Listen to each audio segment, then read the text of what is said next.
3 in the morning. A car pulls over. The back door swings open.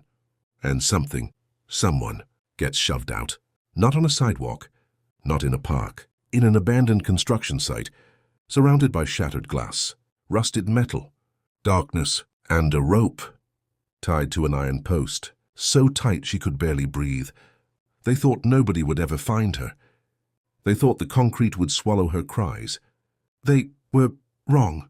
My name is Officer Miller, and what I'm about to tell you isn't just a rescue story. It's the story of a mother who turned hell into a cradle just to keep her puppy's heart beating. Before I go on, drop in the comments what city you're watching from, because what happened at that construction site could be happening right now, on your street, in your neighborhood, while you're listening to this. The call came in on a Tuesday morning.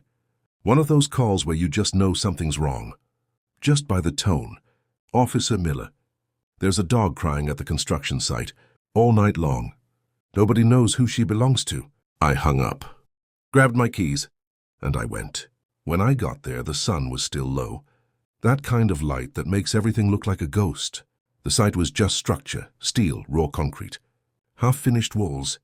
No sign of life. But there was a sound. A cry. Low. Exhausted. Like it had already given up on being heard. I followed the sound. Each step echoed on the empty concrete. And the closer I got, the more I felt I was about to find something I'd never forget. At the back of the lot, behind a pile of broken bricks, under an old board, I saw her. She was tied to a piece of rebar, with electrical wire, so tight around her neck the skin was raw. Red, swollen, every rib showing, fur covered in dried cement, and pressed against her belly.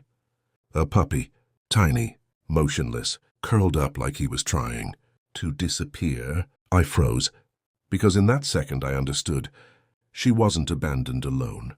She was left there, with the puppy. In the middle of the rubble. No help, no light, no one. And still, she managed to keep him alive.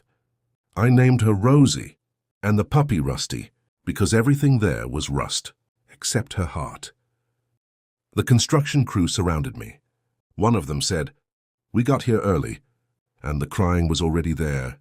Another one added, "At first we thought it was a stray, but the sound wouldn't stop. It was different. Different how? It was the kind of cry from someone begging for help, but already knowing nobody's coming. They dropped their tools, followed the sound, and found Rosie, but they didn't dare get close, because she was protecting Rusty with her whole body. Like the entire world was the enemy. That's when one of them remembered. "Officer, there's a camera on the street, and the neighbor across records the gate." I looked at Rosie, at that wire cutting into her neck, and I thought, if there's a camera, there's evidence. And if there's evidence, someone's gonna pay for this. But before thinking about justice, I needed to get her out of there, because every second that passed was one more second of pain. When I got closer, she froze. Eyes locked on me. Didn't bark, didn't growl. Just looked at me, then looked at Rusty, then back at me. And I swear, I felt the question in her eyes. "Are you here to take him from me too?" I knelt down. Slowly, the cold concrete cut into my knee. But I didn't move. I started talking softly. "Rosie, you're not trash. You're never sleeping in the cold again. Never again." Her breathing fast, gasping, her chest trembling. I brought my hand to the wire, inch by inch, never taking my eyes off her. And then she did something I didn't expect. She leaned in, slowly, and pressed her nose against my wrist, right where the heart beats, like she was asking, "Is this heart different from the others?" That's when I understood. She wasn't asking me to free her. She was asking me not to forget him. So I changed the plan. I went for Rusty first. He was freezing, way too light. Covered in dust, I wrapped him in a blanket, held him against my chest. And only then did I go back to the wire. When that wire finally snapped and hit the ground, the sound it made wasn't metal. It was freedom. Their first night was at the clinic.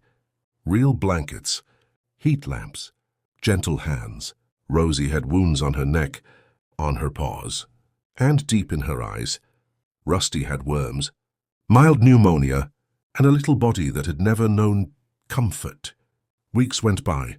Rusty learned to walk without fear. Rosie learned something harder, to lie on a soft bed without jumping up scared when a car passed by. Today, they have a home. Simple, small. But to them, it's a palace. Every day a voice calls, "Rosie, Rusty, come on in, babies. This is your home." But the story didn't end there, because I needed to know who did this.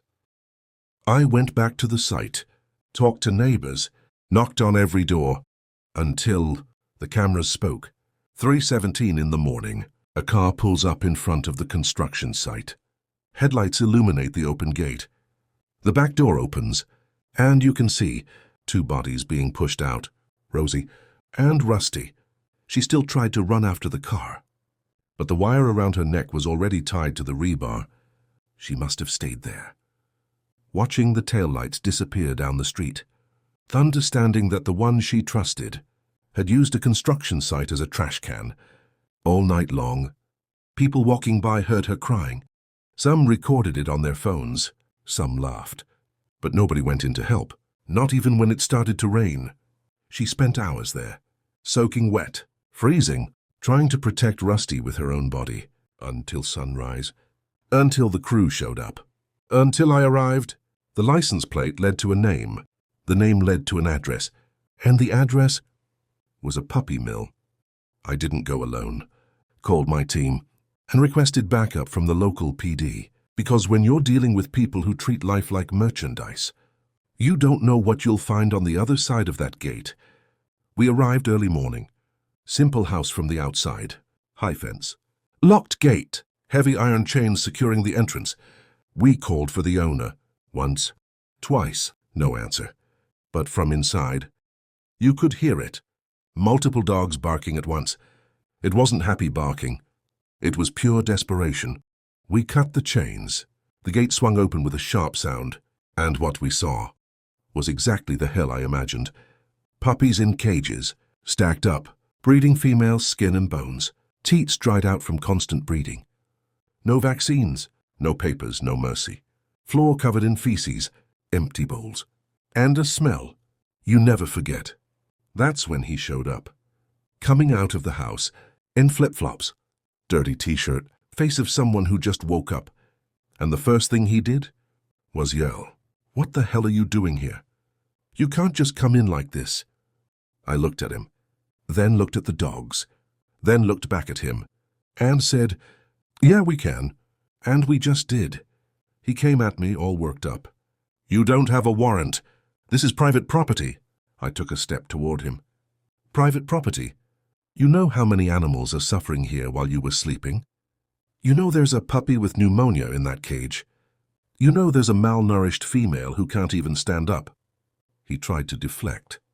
"This is a legit breeding operation. I sell puppies. You don't sell puppies. You manufacture suffering." I pulled out my phone, showed him the photo of Rosie tied to the rebar. "Recognize her?" Silence. "What about him?" I showed him Rusty, skinny, shaking. "Recognize the puppy you dumped at a construction site?" Tied up in the cold, in the rain, while people walked by and filmed her crying. He looked away, started stuttering. I didn't know that." I thought. "You thought what?" "That nobody would find out. That you could throw away life like garbage and it was all good." I took another step. "There's a camera on that street. There's a license plate. There's a time, there's a date. And now there's evidence. You're walking out of here in cuffs. And these animals? These are walking out free." He opened his mouth to say something. I raised my hand. "No, it's over. You don't get to talk anymore. Now the law talks." Rusty had a heart murmur. Early signs of spinal problems. A factory defect. And you know what they do with defects. They throw them away, along with the mother who's no longer useful. That day, we didn't just leave with anger. We left with a police report filed. Puppy mill shut down. Dozens of animals rescued, and someone being taken away in handcuffs, because animal cruelty isn't an opinion. It's a crime. And Rosie and Rusty? They're not just a feel-good story. They're evidence. Evidence that behind many purebred puppies advertised online, there's suffering hidden behind a wall and iron chains, so nobody can see.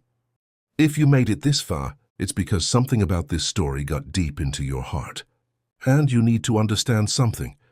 This didn't happen in a movie. It wasn't in some faraway city. It was here, in this country, in the same week you're living through right now.